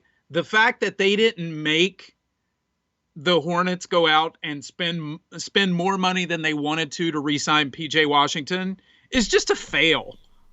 Those are the kind of things that, a competent franchise does. Just take a swing. Maybe Charlotte doesn't match, but just those little, those kind of little moves, even, going back to Cronin getting the job, right?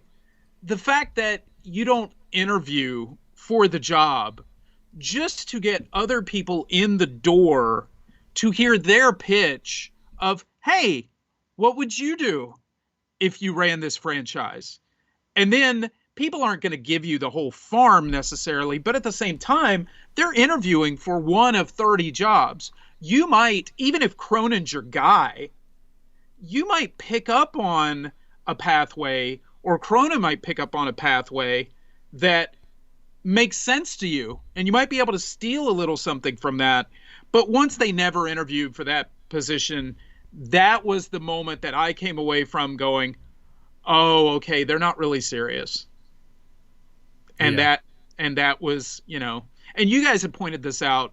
I've told Eric this before, but I'll tell you too. I watch a lot of basketball stuff. I've mentioned this on my channel. I mentioned this here even about my having a car accident and stuff like that. And so I've basically been disabled for 8 years. And so I listen to a lot of podcasts. I watch a lot of stuff. Your guys' comprehension and breakdown of the CBA, salary, et cetera, is second to none. You guys do an amazing job of that. And I love to hear you guys discuss roster construction. And you guys are the only channel that I've heard bring up the fact that if we wanted to have carried 20 players to this point, it would have been fine by league rules. But we operate under all of these rules as if we're in mid-season. And that's how you as a franchise do not make the little steps that are necessary to push you to excellence. Yeah, I think they've worried too much about roster spots. Yeah. Not signing guys waiting for a Dame trade. I don't understand not being willing to sign guys, assuming that you're gonna save a bunch of money in a Dame trade. Or if you're keeping Dame, well, if your whole thing is true that you want to keep Dame and want to build a winner around him, then why aren't you signing guys then? Because it's doable under the luxury tax, they're able, like, if they make a Dame trade, they're going to save money and be under the luxury tax by quite a bit. Or waiving a guy or two and having his dead money for a year is not going to matter. You know, it's just, I just truly think that this organization wants to pinch pennies so much that even though they wouldn't be in the tax, they don't want, $1.5 million going to somebody they had to cut because they had to take back an extra guy in a Dame trade, right? Like, I just think that they don't care. They just don't want to. They want to save as many pennies as possible. I think. Right? So I think one of my favorite moments paying attention to Cronin, like, you were talking about Meringue has an in with Cronin. So Cronin was sitting down with him and he said something about Jody, and Meringue was asking the question, basically setting him up for the question. Obviously he knew it was coming, but he was like, there's been criticism about, or questions, not criticism. There's been questions. Is Jody committed? Does Jody want to spend the money? And Joe's answer was something along the lines of, I'm paraphrasing, but it was something along the lines of, oh yes, Jody has been committed to going into the tax every year if we were competitive. Being committed to doing it if we're competitive, and then you're making moves to assure that we're not going to be competitive, that's not being willing to go into the tax. Yeah, you got to be committed to it to get competitive a lot of times. Yes, so exactly. It's, the chicken or the egg. Like, you don't become committed to paying for a winning roster after you have the winning roster. Unless you draft your way to success, which is exactly what they're doing, which shows to me that, she wants to be committed out of convenience is basically their narrative, which normally it's just not going to happen that way. Normally you got to pay, or you got to sign somebody to a taxpayer mid-level exception and go into the tax, right? Maybe cut a player or two depending on the way the roster shakes itself out. Yeah. That's the thing is that's always been the narrative, but she's never proven once that she's committed. And the talk is, they're ducking the tax this year and this year so they can go into the tax in the future because the repeater tax won't be a thing. But they're still ducking the tax year after year after year. So I'm beyond done with hearing that from people until she proves me otherwise. And that's what I was saying going into this offseason. I was like, well, hopefully, they're able to make a trade to build around Dame, but even if they do, I'm not confident that they're then going to follow it up with an MLE signing that puts them into the luxury tax, right? Like, right. But it's even worse than I was expecting. They are going the route of, hopefully Scoot can be close to Dame for a fifth of the price, right? Which is just, silly. And that buys Cronin, his full 4-year contract up until 2026. That lets Jody collect like $150 to $190 million a year every year until that point. I mean, it just, like, if people can't see this from like a 30,000 foot view, it's a disappointment. By the way, real quick, I know this is sacrilege. I'm not supposed to say this, but do you have donos to catch up on? Yes, I do. Are we still calling them donos? Yeah, so donos, donations, super duper chats, whatever we determined on that stream. Yeah, just wanted to finish up this conversation before we kind of dove into those. So shout out Gray Hughes Investigates, $5 super duper donut chat. Shout out to Gray. Says, don't forget to support your favorite channel. Even in the slow times, everyone start donating. Thank you, Gray, for being our donation plug. Our donation billboard. We appreciate you and how supportive you are with your duper chats. And you don't have to limit that to just one channel. Yeah. Support YouTubers, yeah. Or just me.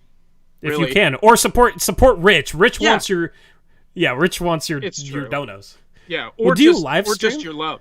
I don't because my I was gonna say I haven't seen anything. Yeah, because my triple vision, it's hard to do. So I have the riskcitystore.com that people can buy some shirts. I've got the I'm in super duper win now mode shirt up there. So there's a couple of ways that people can do stuff. I think they get something out of it, a product out of it. Yeah, you get a crappy shirt. I mean, who doesn't love a crappy shirt? By the way, we should also say for chat to prepare life advice. Prepare life. Rich wants to give life advice. I do. So you guys better come in thick with it. Yeah, I didn't say whether it's going to be good or not, but I could certainly give you life advice. I've been through a lot of it, so I could certainly give it whenever we're ready to pull the plug on that. But by the way, soon. I'm ready to go whenever you are on the life advice. I do want to say real quick. I think I agree with you. I think this thing gets done. What'd you pick? September 16th? September 16th is my prediction. I think that's pretty fair. I don't think they want to come into camp. I don't think they want to come into camp with him. And I also think Miami would be highly motivated the closer we get to training camp, because if they truly are going to attempt to compete for a championship, like, they can't afford to go through 20 games and get to, December 15th, even though a lot of people like myself are very interested in Orlando Robinson. But I don't think Miami can afford to get to that point. So, hopefully it creates the urgency within them to maybe come to the table with a little bit more via a third team getting involved. But I agree with you. I think middle of next month is probably just about right. Yeah. And if it happens on September 16th, you guys have permission to gas me up on X.com, okay? All right. I'm just completely guessing. I have no, inkling other than just time-wise. The date September 16th lately has just felt like an important date for some reason. I don't know why. I think it might have been because of something else, but I was like, you know what, maybe that's just the universe speaking to me on when the Dame trade's finally going to happen. So that was why I tossed out that date. No, I mean, it's as good a guess as any other. So, do you have another donation here? Yeah, we got 3 more. Shout out to Connor, who's also our mod, with a $20. Whoa.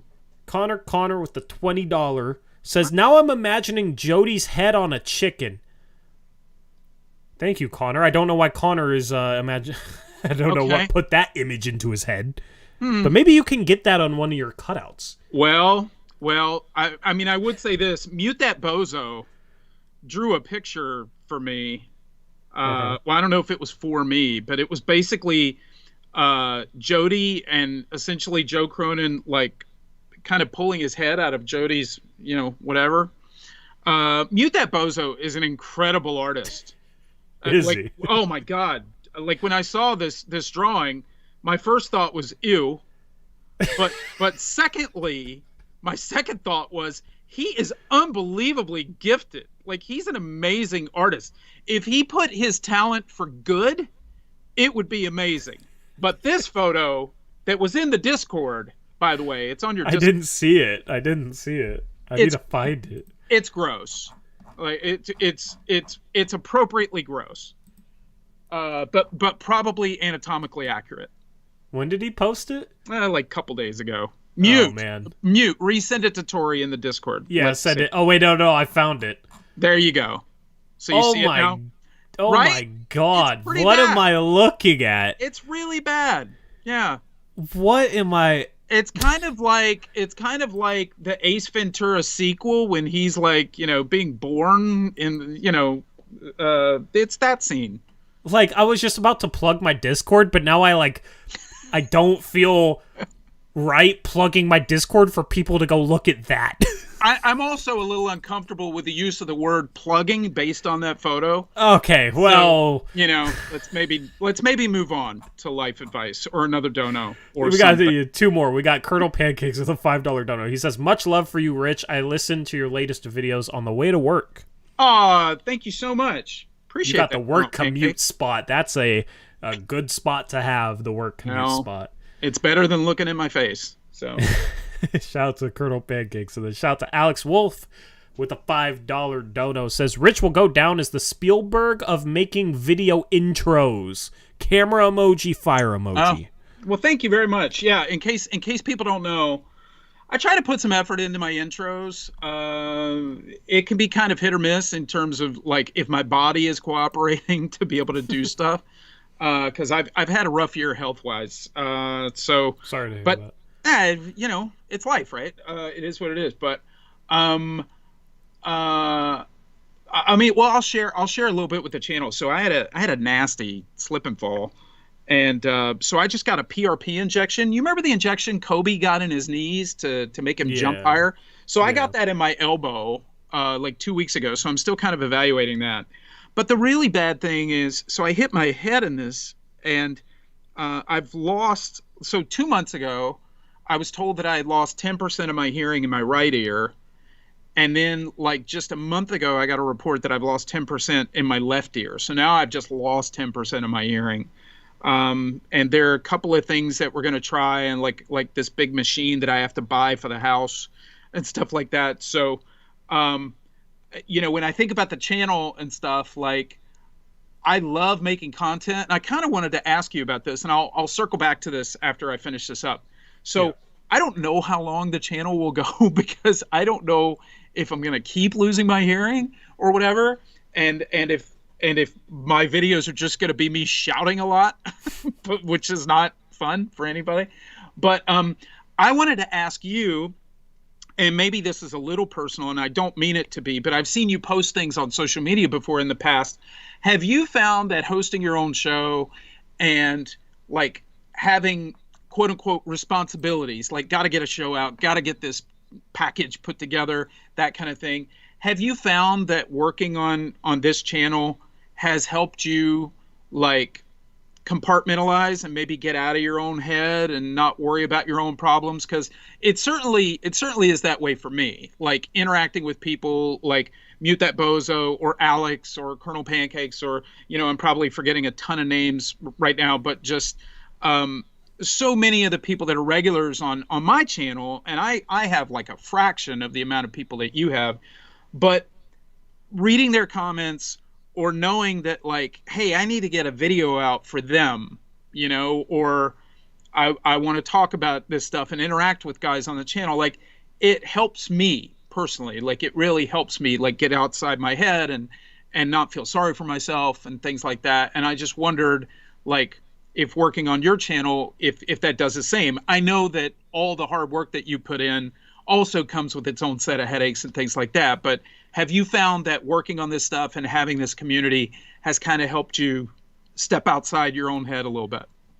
Yeah, in a way. Like, I've met a lot of cool people through this community. I've become a more confident person because of doing YouTube. Like, there's certain things in my life that have improved because of it. In terms of, like, compartmentalizing, like, the biggest thing in my life is turning what I'm able to do on YouTube into a living. A lot of it's helping out other creators, a lot of NFL guys. I actually had a couple people watch an NFL channel or two lately and recognize my work just because of the way it was made. Like, it looks cool. like it was made by Tori, and, I've been talking about it. So, that's like, fun. my whole stress is like, okay, can I turn this into something I can like truly make a living off of, has kind of been the grind. And so it's not really something that's compartmentalized, because a lot of the work that goes into it does have to do with kind of like my biggest obstacle / goal in life, which is to turn this into a good living. Okay, just curious. So yeah. No, good question.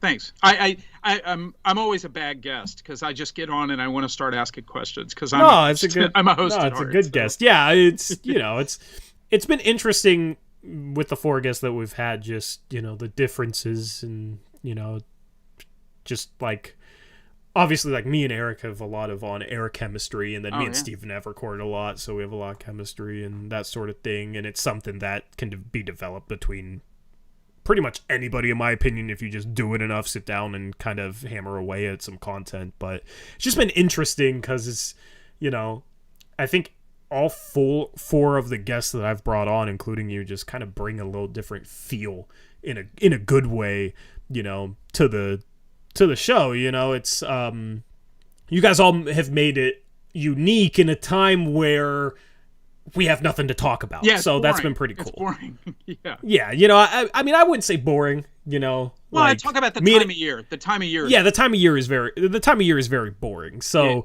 in a way, you guys have just brought something a little unique in your guest appearances, so that have been it's been cool. in you have your comedic ways and your Danny Meringue cutouts and Joe Cronin cutouts and all sorts of. I'm just nodding. Yes, uncomfortable. Tori. All your stuff. So, Eric says back in Portland. Can't wait to watch this later. What's up, Eric? Glad you're home. What's up, Eric? Welcome home. Yeah. So. Okay, Eric, fun. You can have the show back. Fine. Eric's gonna kick down your door. He actually flew to LA. So I'm sorry for the glare now that I see it. So where's the life advice? Let's go. I've got tons of it. I gotta finish the donos. Oh, okay, finish the donos. Because Gray, shout out to Gray for spawning a bunch of donos. We got Alex, or no, I think Alex. Shout out Medina 088 with a $5 dono. He says, "You convinced me, Gray. LOL. Appreciate all your work." Tori with 2 R's. Thank you, Medina. Appreciate the $5 dono. See? It's okay if you misspell my name if it's in a dono. If you pay for it, right? Yeah. So it's fair. And the shout B Skrilla $5 dono says, "Tank for Bronny." I don't even want LeBron on this team next year. Like, I want LeBron with Dame. Without Dame, It's just like whatever, And that's the only reason I tank for Bronny. Obviously, is to get LeBron. Hopefully, it sounds like Bronny's going to be able to play though, so that's great. Yeah, I think so. Because that health scare sucked. Pretty scary. So, thank you everyone for all the donos. Anyway, life advice questions, go. Right, put them in chat, and I'll read them off. Yeah, you read it, because I can't read it. I got you. Okay. And you guys always get such great life advice questions when people ask. I'm always, with my... I also used to... it's a little side note about me. For 6 years, I traveled the country and gave motivational speeches. Mm-hmm. So I used to work with the USC Trojans and Pete Carroll and give talks to the football team and stuff like that. So, I've always enjoyed like Q&As and things like that. And so whenever I've watched you guys giving life advice, people will ask the questions and I'm like sitting on my phone, like thinking of the answers myself. Like, oh, well, here's what I would tell that person. Yeah. What to do. So yeah, it's always fun. There's you made your comment earlier about you don't know if your answers will be good, and then Taylor Packer had a response that I thought was funny. He said, I once asked Eric, what's the key to making marriage work? And he said, IDK, you just do it. So your answers will be fine. I mean, it's a lot of, look, I've never been married, but I've got a long-term girlfriend. It's a lot of Chris Rock probably had the best thing that I've ever heard, and I'll clean it up because it's a little cursy, but he said the secret to a happy relationship is, as a man, in a traditional male-female relationship, obviously, going into the bathroom in the morning, looking yourself in the mirror, slapping yourself dead in the face, and saying, forget your hopes, forget your dreams. Now let's get out here and try to make this girl happy. There's a lot of truth to that. So, but I like Eric's answer. I don't know how you have a happy marriage. You just do it. Yeah. So. Well, Alex has a question right up that alley. What's up, Alex? How should I propose? Also, how can I get a wife? Two very different questions. Seem kind of out of order, maybe, because how do I get a wife? Yes, how does he get a wife? I mean, how should he propose? Okay. He sounds very single. I mean, is there even a target gal involved in this? Or are we just looking to fill a dress? Is that just basically it? Like, I just need somebody standing at the end of the altar at the end. As far as proposing goes, I think... Don't leak any of your plans. Not to worry. Yeah. No, I think... Don't worry about your grand plans. Make it specific to what she cares about and what she would like. and that is going to be your best. Like, the hey, I'll take her to the Blazer game and put up on the board, will you marry? Like, not a lot of girls are not going to dig that. Don't. Okay, do not propose at a sports game. Even if she's into sports, like, don't propose at a sports game. Don't make it like some public spectacle where if like maybe she doesn't want to marry your ass, don't peer pressure her into doing it, because that is going to be bad down the line. Yeah. If she wants to say no, you actually want her to say no. Yeah. So and I also think if it's the right girl, like, the circumstance will unfold that is the thing that makes the most sense to do. As like opposed Alex to, Wolf says, I was going to hide the ring in some onion rings. Is that what you're talking about? I mean, it's a choice. It certainly is a choice, Alex. At that point, you might as well just grab an onion ring. Go to Red Robin, get some onion rings, grab an onion ring, get down on one knee. This could go really badly, Alex, depending on how hungry she is. Like, have you thought this far ahead? Seriously, think about it. Mute That Bozo has a picture that he drew on Discord that could be a very similar situation if you're not careful. Oh, goodness. Okay? Just my 2 cents. What's next? What's the next? They're not coming in too hot. Okay, so Eric Olson... Oh, God. It's basically just relationship advice. Oh, perfect. Or lack thereof. That's fine. Eric Olson says, I started dating 2 girls. How do I pick between them? Should I have 2 girlfriends? No. Look, there's a lot of questions here, but what are your goals? That's my question to you, Eric. Like, if you're just having fun, then there are certain superficial questions that I would ask that I would probably lean you in at. I would also ask, how old are you? Because depending on how old you are, like, there is a time to live your life. I am 48 years old. The time to live life is over. Okay? Tori is 27. I was talking to him earlier. 27 is the time of your life. Like, Tori, it is. You should not be doing this stream now. You should be out living your life, okay? But you're stuck here with my old ass. But it just depends, Eric. I don't even know how old you are, but it depends on what your goals are. But I will say this: when I have been in a point in my life where I've been dating, where I wanted like a girlfriend, like, I didn't have to know whether somebody was the one, like on a first date. But if I knew they weren't the one, then I was out. You know what I mean? So I think it's just, and also, if you're dating 2 girls, you are not, these 2 girls, you don't know them. You are dating their representatives. Okay? At some point, that's a bar. At some point, they are going to turn into real life human beings. Even if you're just dating one of them, they'll turn to real life human beings. I was talking to a girl one time before I met my current girlfriend. We met online and we were going to meet. We had one good phone conversation, and it's pretty hard to blow a first phone conversation, like 5 minutes, like, where are you from, brothers, sisters, whatever. So the second phone conversation, I was like, I'll probably ask her out at the end of this conversation. She was pretty cute. And as far as I was concerned, she obviously had some eye disorder herself because she thought I was cute, right? So so that worked out great. So we're talking, and she's telling me this story about how all of her friends are always telling her how crazy she is all the time. She's like, my girlfriends are always telling me, Angela, you're so crazy. Angela, you're so crazy. And I'm immediately like, well, are you a little crazy, Angela?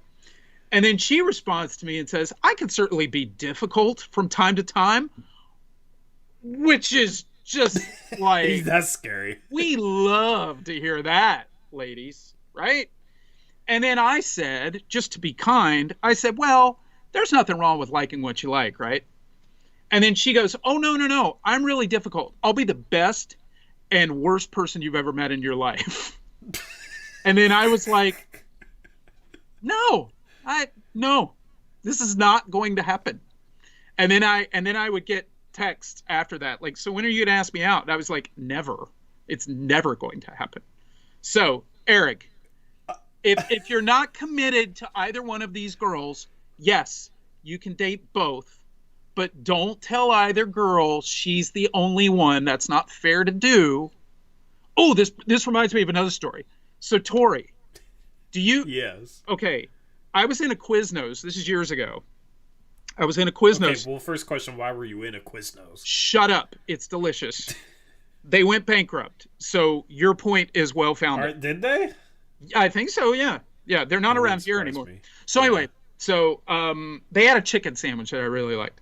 So anyway, so I was in this Quiznos. It was a Friday. I'll never forget this. And I think I was like 36 at the time. And there was a kid working there, not much younger than you, but he was like 23, okay? And I had seen him a couple times before. Nice kid. And I saw him and I said, hey, you ready for the weekend? And he said, oh, yeah, I'm really excited. I got 2 of my baby mamas in town. And I was like, 2 of your baby mamas? I was like, because he looked so young, right? I mean, he was so young. And I was like, how many baby mamas do you have? And he said, I have 3. I was like, you have 3 baby mamas? And then I said, how many kids do you have? And he goes, oh, I don't have any kids. And I was like, wait. I'm like, is Ashton Kutcher like going to come out? Like, am I like, what is this? And then I said, wait, you just said you have 3 baby mamas. How do you not have any kids? And he was like, oh, well, I got one who's 7 months pregnant. And then I got another one who's 5 months pregnant. And then old girl, we just found out that she's 2 months pregnant. And then I'm like, oh my God. And I said to him, I swear to God, Tori, true story. I said to him, I said, oh my God. I said, you seem so calm. I said, if I had 3 kids on the way that were about to be born, I would be freaking out. I said, how are you handling this? And clearly not understanding the question, how are you handling this? I said, how are you handling this? And he goes, oh, I handle it fine. I go over to one's house and then I leave her house. And then I go over to, I was like, no. Not how are you running this? Like emotionally and also financially. Like, how are you handling this with the Quiznos? And they're going to go out of business here in Los Angeles. So, but anyway, so yes, Eric, do not let this be you. Okay? Take it, take it from Uncle Rich. Do not do this. I was going to tell you to get a 3rd girlfriend to mediate any drama between the other 2, but yeah, you don't want to be this Quiznos guy, so that's probably not good advice. It's a true story. So living in Los Angeles and dating in Los Angeles for many years, you run into a lot of crazy stuff. I will just say that. So yeah, it's pretty tame up here in Vancouver, Washington. I bet. I gotta get up there at some point and take in a game and play some hoops if my back gets any better. We'll have to have to make that happen. But I won't make. Hey, Tori, I want to say very quick. Wait, where's my thing? Hang on. So I totally underestimated Tori. It's true. I'm not gonna make any excuses. He totally beat me fair and square. But let me go down the reasons that I lost. So he is 10 years younger than me, and he plays 2 or 3 times a week, which I knew, but I totally took it for granted. And you have my attention now. You have my attention now, and do not pay any attention to my body language in that video, which was terrible. So, anyway, I can't wait to show this to Steven, bro. Well, the glare is really horrific, but anyway, I like Steven, and I'm really glad watching the video. I know that it was tape delay, but I was about to call 911 myself because I got concerned. I was really concerned. It was hot in there. Mm-hmm. He was sucking air quite a bit. I've got you in the rematch, by the way, if it ever happens. Just saying. But anyway. So Crushables made a reaction video to our 1v1 game as well. I'm thinking about reacting to it live, like before our fantasy draft, because we're going to stream our fantasy draft on Saturday. It starts at 8 p.m. Oh, cool. I might just go live at like 7:30 and just react to his reaction. Oh, because that's the YouTube thing to do. Reaction video to a reaction video to a reaction video. I would actually... Oh, I wish I would have thought of it. I would have done play-by-play for it, like just to play the video. And Tori with another Jones with another move. Yes, another step back three. Yes, another step back three. By the way, I don't think if you go down 8-0, your confidence gets shaken and you lose. I'm just gonna play hard because I can't lose to him. Like, that was my mindset down 6-0. Like, I can't let this happen. I do. Listen. I'm older than Steven, right? So I'm older than everybody. But when I listened to that, and he was like, I listened to that, he was like, I missed that layup. If I hadn't missed that layup, I feel like I really had you. And I was like, that is an old head take, right? I know it. I have lied to myself and said that many times. So see, if I lost, I might have. I would have been trying to justify it, so I can't even say anything. I told you. I would have said the same stuff. I told you in the chat. I knew you won. You were just. Do not play poker with me, Jones. I'm telling you. I can read you. You watch me. You've watched me for 4 years, so exactly. It's true. Yeah, it's true. I was like, there's a little too much building up of Steven here. There's also a lot of, if I lose my entire reputation, I'm like, okay, well then, all right. Like, I just, like, I had a whole cork board just worked out of like, okay, Tori said this on this day. It was a lot like my Joe Cronin video. I was breaking it all down. I have way too much time on my hands. But anyway. I legitimately was like, okay, everything that I say and tweet after this game is going to be exactly this. I legitimately, like, everything I said after that game and everything I tweeted was like what I told myself I was going to say if I lost. Yeah. Lost. See, I don't even know how to say lost right because I don't lose. Wow. That is a flex if I've ever heard it. I don't even know how to say lost or lose properly. That's amazing. Let's go back to life advice. Do we have any life advice questions? Final life advice question. They were coming. It sounds like everybody's life is going well. Maybe it's a good thing they don't want advice. It's good. Well, they certainly shouldn't take it from me. So everybody except for Eric. Eric Olson should totally take on the two girls thing. Seriously, Eric Olson. See how many you can get at once.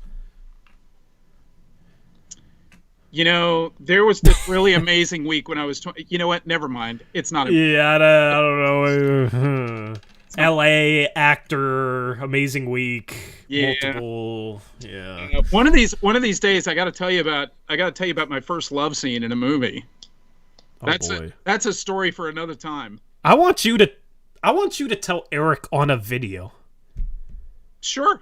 I'll just tie something random, like this reminds me. Oh yeah. I'll be like, this trade speaking of getting screwed in a trade. and then I'll just tell that story. Look, I'm not saying the story is a story to brag about. It is a story that did not go very well. So, yes, I was doing a horror film. And the producers came. Horror film? Yeah, a love scene in a horror film. It sounds horrible. Well, no. You know, like one of those films where like everybody's a kid. There's couples, and they all break off to like go make out in a car or something like that, and then somebody gets killed. So it was that. It was like one of those kind of scenes. Oh. But they got a body double.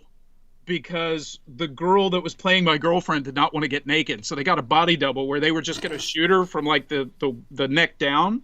Yeah. And instead of getting an actress who was comfortable with nudity, they just went to like some strip club and got a stripper. and she showed up. She showed up to set completely bombed out of her mind, drunk, high. I don't know what she was. And she showed up and she's saying to me, she's like, so did you go to acting college? And I was like, no, I did not go to acting college. And I was like, let's get this over with. So, yes. So they, yeah, like, oh, she'll definitely be okay. She's a stripper. Absolutely. And they got her from, they did not get her from one of the reputable strip clubs, if there is such a thing. They got her from a place in Los Angeles that is like famous for having strippers who will overcompensate and do things like walk on coals and breathe fire. Jesus. So they got her from this place called Jumbo's Clown Room. So as soon as they told me, yeah, we got a stripper, I'm like, where'd you get her from? They were like, Jumbo's Clown Room. I'm like, whew, this is going to be a long night. Let's go. So, yes. And that's not the worst of the story, but that's all you get. I'll tell Eric the rest. Tell Eric the worst. Yeah, that's... I will. You're setting up the scene. So, guys, if you want to make sure you find... Subscribe to the channel. Whenever Rich talks about this, subscribe. There's a link in the description. Yeah. So, obviously, you know what? I'm goofing around and stuff and being goofy. But before we get out of here, because I know that you... Peace out. Go Blazers. Very quickly sometimes. So I don't want it to catch me off guard. I want to say to you, real quick, first and foremost, thank you for having me on. I really appreciate it. I love you guys. I've watched you guys steadily for the last 3.5 years. As somebody who has been dealing with a lot of challenges and health challenges and stuff like that the last few years, to have you guys to go to after games and sometimes, if nothing else, to be a distraction from like the things that I have to deal with on a daily basis is really a gift. And I really, really appreciate that. You've been really nice to me about some of the content that I've made, and I really, really appreciate that. It's nice to kind of be sister channels, kind of a little bit.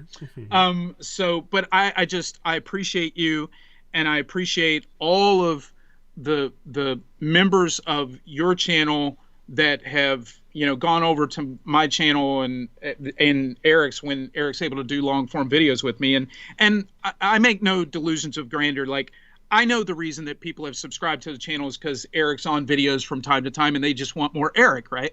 But everybody's been so nice. I really appreciate your subscribers and your fan base for jumping on board and kind of giving the channel a look as I still continue to grow it and evolve it and things like that. So, before you wrap up too quickly, and I tell too many goofy stories or whatever, I just wanted to thank you for letting me come on and just kind of thank you guys for creating this channel and being out there. I really appreciate it. I appreciate those words, man. The one thing I'm really proud of that we've built is just the community. Like, and it's cool that you're getting to experience that because of all the, you obviously spend time putting work on the content that you make. Bring your own style to it that people love. Like, even if Eric didn't go over, I think you would have a lot of these people watching your content regardless, because a lot of people watch it for you too, and just all the personality that you put into it is phenomenal. So it's all fake. It's all fake. It's all acting. That's all it is. I'm really a Laker fan. Some pretty good acting then. No, who would fake being a Portland Trailblazers fan? I mean, seriously. Fake misery, yeah. Anyway, yeah, appreciate you, man. Appreciate you coming on. Appreciate you entertaining us as always. So tell everybody going forward. So Eric is back on Monday, right? Eric's actually, our fantasy football stream on Saturday he'll be on because he's in our league. So cool. Yeah, Eric will be back on Saturday for that. That won't be Blazers Uprise Live. I know I'll have people in there asking me Blazers questions, but it'll be a fantasy football draft stream. So you guys can come hang out with us, talk some football if you guys want to. That's kind of the purpose of that. I originally started this channel because I wanted to be able to just randomly live stream, but then it kind of became its own thing. And then I'm actually going to change the name of this channel in a month. Okay. Is that a spoiler? Do you have that is a spoiler?